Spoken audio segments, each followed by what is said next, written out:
Well, risk is something that deals with uncertainty. Some things we can put probabilities, and that's called risk, but then we also must be aware that there is such a thing as uncertainty, and unlike with risk, you can't really put a number to it, you can't put probability in it. Risk is a modern way of admitting that the world is mysterious, that there is myth, that we don't really understand everything, that there's lots of beliefs. And the whole idea of interest rate, for example, which is risk embodied, is faith, belief, and some sort of hope that we collectively engage in. And it's important to realize that it's a hope, it's a belief. It's not a fact, it's not something that you can rely on, and it's not something you can build the whole society upon, and it's definitely not something that you can trust to, 1% of a percentage point. This we must be aware of. Well, a risk taker is everybody who wakes up in the morning and leaves the bed. This is itself risky. And, sometimes it's, I think, easier to just go with the flow and, of course, risk certain things. I'm not against risk. It's just you have to know that if you're risking, you are risking something. And if, the one who lives on the edge shouldn't be surprised that the edge cuts him. And we are a society who is living on the edge. And, if we want to live more quiet, more peaceful, more relaxed lives, we need to de-edge a little bit. But if we want to live on the edge, and we want to be, have a competitive edge, and all these talks of edge, Aerosmith, that's the band, of edges, then we must realize we are at the edge, and there is usually something very scary if you tilt off the edge.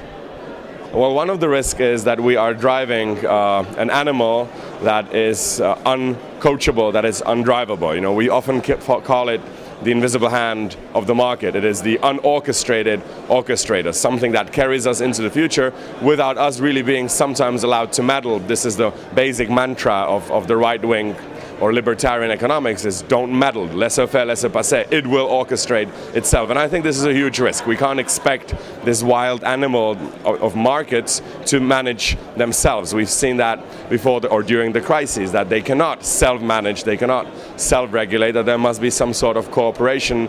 Try to avoid the word regulation, but cooperation, that if we're doing the same things, we need to do them together. And the risk there is that we are in some ways sowing the very branch on which we are sitting.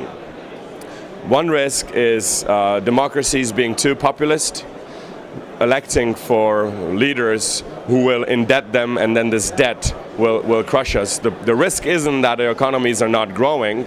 That's not the biggest problem. The biggest problem is that our economies have been growing on debt, and it is this debt that is crushing us.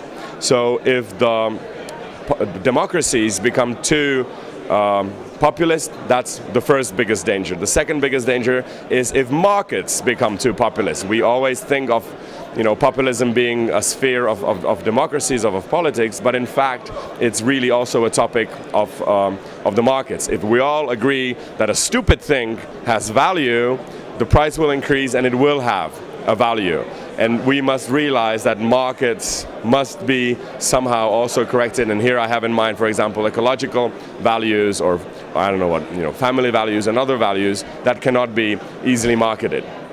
And the third biggest danger, I think, is being too rational or too irrational. I think there are sins of irrationality. You get angry, you do a stupid thing, you apologize. But we often neglect that there are also sins of extreme rationality. This is, for example, Zygmunt Bauman, the Polish sociologist, says, Holocaust was not a oops of modernity, or oops of a modern scientific age, or oops of our belief that we can actually calculate value of human life, but it was actually the direct impact, the direct consequence of just being rational without feelings, without emotions, without sympathy, which is, by the way, what Adam Smith, the founder of economics, describes to be the basic cornerstone of a society: empathy. So we need both. We need empathy, we need to be very soft, we need to be very full of feelings, But we can't be only that. We also have to be rational, but we cannot only be rational, otherwise we turn into robot idiots. So, our role here is to be somewhere in between, and the biggest risk is that we tilt from this fine position, which will never be really certain where exactly we are. But this is, I think, the proper position of a human being, to be in between of extreme rationality and mere emotions.